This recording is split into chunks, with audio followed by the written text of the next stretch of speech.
right, welcome to Tactical Tuesdays, where we get to really dig into some tactical things that you can start to do today in your paid media accounts. I have Sheridan Taylor, our senior search strategist at Query. She is one of the smartest people I know. I can't wait for you to go and take us through some of this stuff. So Sheridan, I'm going to hand it right over to you, and you're going to rock and roll. Awesome. Let's get tactical. All right. First thing I wanted to talk about was AI Max, since it's Google's new favorite shiny toy, and it's really being pushed heavily in conjunction with the rise of AI overviews. And also this idea of our search strategy needing to be really expansive by nature, accommodate for what we haven't predicted yet. Because 15% of searches, brand new every day. So Google's algorithm is constantly trying to adapt, and so are we. And I think broad match was a big part of this, and now it's AI Max. So AI Max, it's not a campaign type necessarily. It's a set of features on Google search campaigns that expand the possible terms that you can show up for. It also leverages the final URL expansion, which essentially directs the user to whichever landing page Google thinks will perform best. And then text customization, so dynamically generated text that's based on the content on your website. So you can take a search campaign and just hand it over to Google's AI. Should you? Yeah. Let's start off with what it's good for. Okay, expansion and learning. You can reach new people searching for new things, really broaden your reach, your visibility. But if efficiency KPIs are most important, that's not where we're generally seeing wins. Honestly, I'm seeing very different results across different brands. It's a brand new product, and I think it is in its most volatile stage. So putting all your eggs in that AI Max basket, just not the move if you need a quick win for click-through rate, conversion rate, or ROAS. It almost feels like those old school DSA campaigns where you would test something out, you learn something, and you draft that into your main campaign. Is that kind of how you're thinking about it right now? That's exactly how I'm thinking about it, because my hot take is I think DSA is going to be retired, and this is what's essentially going to replace that function. Oh, that's awesome. Yeah, I mean, I love this. One of the things that I was just actually talking to somebody else about with this is use your AI overviews, your SEO overviews, to see if you're ready for AI Max. Does Google actually know who your brand is and what it stands for? Because if it can't figure it out in the search overview, it's probably not going to do a good job in the AI Max stuff. So I love this. This is super cool. And here's a case where it actually kind of was helpful, right? And it was that sort of classic DSA case where you're going through your search query report and you find something interesting that you can scale. So I'm going through this AI Max search terms report, and you can see incremental matches from AI Max. It's now its own match type in the report. And this client had a really unique one come up. AI Max served 3 impressions for this competitor brand.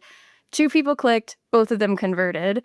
And it's a tiny sample size. It could definitely be an anomaly, but an easy way to scale a test like that is through PMax audience signals and search themes. So to target all the Google placements, just maximize impressions for people who have visited that site or who are searching for this competitor brand, right? And it scaled really well. It was still efficient. And what's funny is this brand did not think this was their competition. This competitor has a far different price point, but there was a lot in common with their audience in terms of values and styles. So it's an opportunity that we might not have uncovered without these more expansive tactics where we give up some control to Google and then learn something new. Yeah, I love this. This is such a great example, and true numbers against this. So you can't fight with this. I think that's just that's where AI Max actually is helpful, is testing, learning, expanding. Us as media strategists, we'll look at things and say, all right, I know where I want to test next. And these AI tools are you thought you wanted to test over here, you should test over here. And it's kind of using them, exactly like you said, as signals that help us on our journey. And this is a perfect example of finding a new path that no one would have thought about. Right. And we still have a place in all this.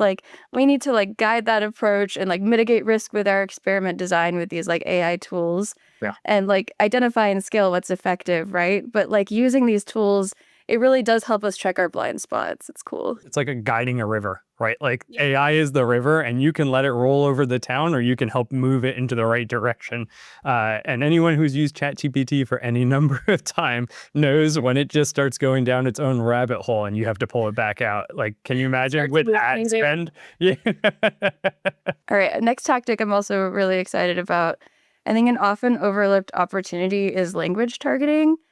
So I say speak in the language your users dream in. Like advertising is so much more than performance marketing and getting the sale. It's subconscious. It's like about a journey from exposure to like sometimes identity integration, right? Like people are proud to display our logos on them. Like they're wearing our products, they're ingesting them, living them. Like the least we can do is meet them in the language that they think in, right? Yeah, this is amazing. So this is a quick win we were able to drive with one of our Canadian clients by just translating some evergreen search copy into French and then trafficking a new search campaign targeting only Quebec. And compared to the standard campaign that broadly targeted Canada with English ads, efficiencies were through the roof. Like obviously this kind of targeted, hyper-relevant approach, it's not as scalable as something broader. You still want something broad running in tandem with this, but it can really help improve efficiency in your account and like better develop untapped markets because these pockets of efficiency, they add up. So if the market size merits the translation lift, like if you have someone on your team who can translate a headline every now and then, it really is such an easy win for improved relevance and efficiency. Yeah, this is great. And it's also like a light lift because you don't have to do everything, right? It's just choosing the ones that are going to work the best and going from there. The great strategy here. Yeah, that's why I highly recommend like prioritizing evergreen. And then for like those short-term promotions or campaign launches, you can use like copy like low assets, something like a headline that just has 30 characters and schedule it over everything. Yeah, that's really smart. And then coming up on the final tactic here, I know we're all thinking about holiday, and I've started really thinking about gifting in a different way this year, like as an always on sort of play. So we have one brand that's really popular with dads. Yeah. So let's hear it for the dads, Samir. I know you're a dad. It's really popular with us too. So yeah, we love it. So for this brand, like we always do Father's Day gifting ads. And this year while I was spinning up that ad copy, I was thinking like, what if we had an always on gifting ad that was a little bit more generic, like not focused on a holiday or like a particular moment, but just more on like the brand values and who would align with them? Who is this legitimately a great gift for? And let's speak to people who are searching for the perfect gift to give to that person. And the great thing about this type of ad is it continues to accumulate learnings. Like it's more than just a single moment. It's a sustained effort that just positions the brand as a perfect gift for this type of person. And as you can see, like performance fluctuates with the seasons. We saw a little spike in August. August and September are big birthday months. And then we start to see click-through rate climbing as we get into Q4. But it remained profitable. And I think it's a really great strategy to think of like alongside your gift ads.